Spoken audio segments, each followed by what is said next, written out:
Greetings, my name is Eliyahu. You're about to hear a fantastic message, a powerful message that would edify you and build you up. Here, I'm speaking to you live from Jerusalem, Israel. But most of the Rabbinical Jews, brother, they go down there and want to live in Jerusalem and act like Levi. And they're not Levi. It's because they dress white and black and they call themselves Kohanim.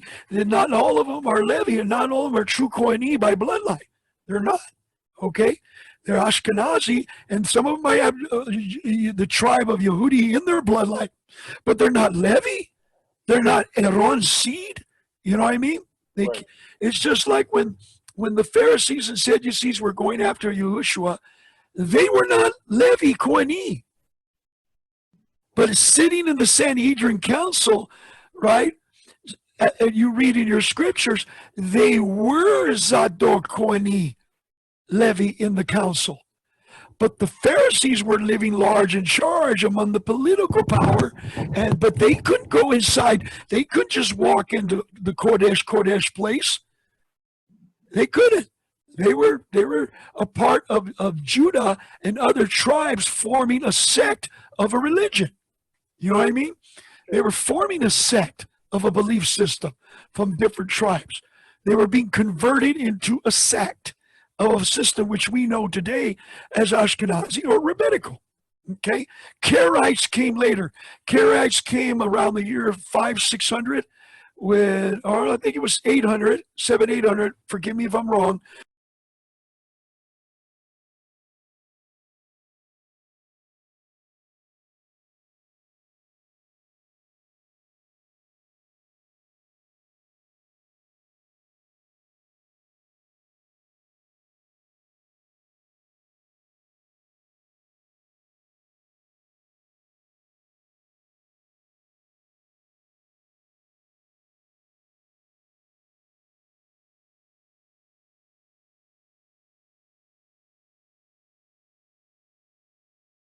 But the Karait, there was a big Karait group surrounded by Middle Eastern Muslims in that community where the Karaites started. And the Karaites not originally Pharisees. They were following Pharisaical belief systems, all right, of Rabbinical Talmud, but they were not originally Pharisees, but they were followers. And what happened was, the chief prince of that particular Pharisee tribe, Muslims came there and they were going to execute him for not keeping prayer on Friday night, on Yom Shishi preparation night, like the Muslims do. So he said, if you don't execute me, I will command my people, the Yehudi in this village, to keep the Shabbat starting Friday evening. All right? On Yom Shishi preparation day.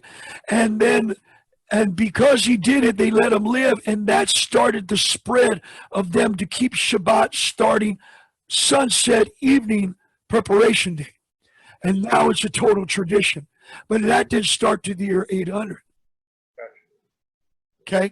And the Karaites, that became their name, Karait. The Pharisee, they inherited the Pharisee doctrine of the Rabbinical Talmud, okay? And so there's a guy that runs around with Michael Root. He calls himself a Karait, but yet his Karait ancestors were going to be executed for not praying on Friday evening.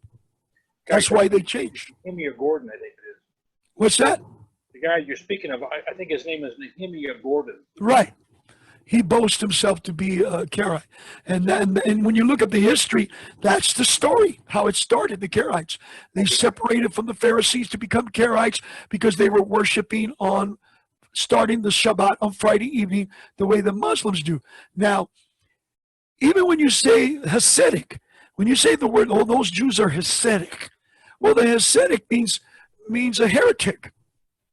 It was an unpopular sect of Jewish belief that became very popular and very populated, and they're known now as an equal sect, just like the Chabad.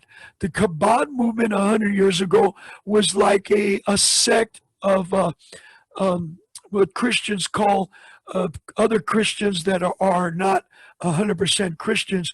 Oh, they're a sect.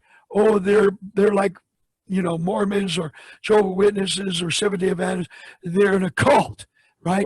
Well, at one time the Hasidic were an occult, but now they're equal.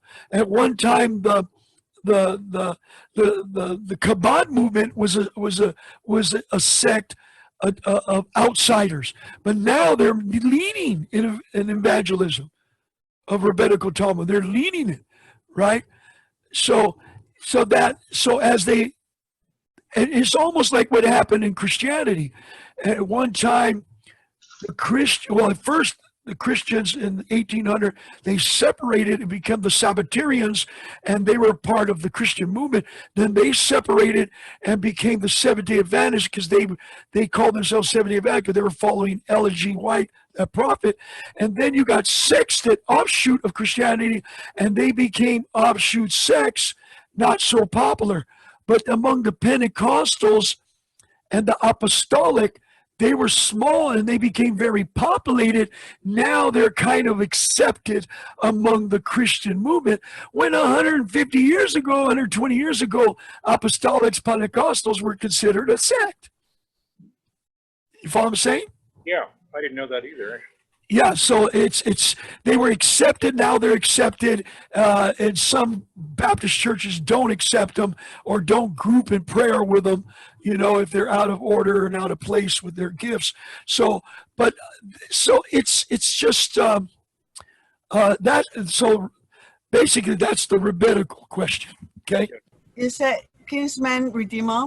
When we say Yahushua, the U actually is a connection with the kinsman connections. Why we choose to use Yahushua and not Yahusha, the sixth letter. Correct. Yeah, because the distinct difference is, when I have friends that speak Yahusha, Yeshua, the five letters of some form, they try to create the phonetic sound in the Latin letters that they use. And I never hold it against anybody because we did the same. We did the same thing. But the Father revealed to me according to the six letters, not only because it's the six letters is used in Jerusalem today for the name, but it's a part of the two words together, the Yah, the Yod-Heh, the Yah, and then Oshua, the deliverer. And that and it's actually the real name of the Mashiach by the six letters. And Yasha and Yahusha means salvation or deliverance, depending how the vowel points are put. It can mean salvation or deliver, but it's not properly used as a name. Only Yahushua is used as a name, even among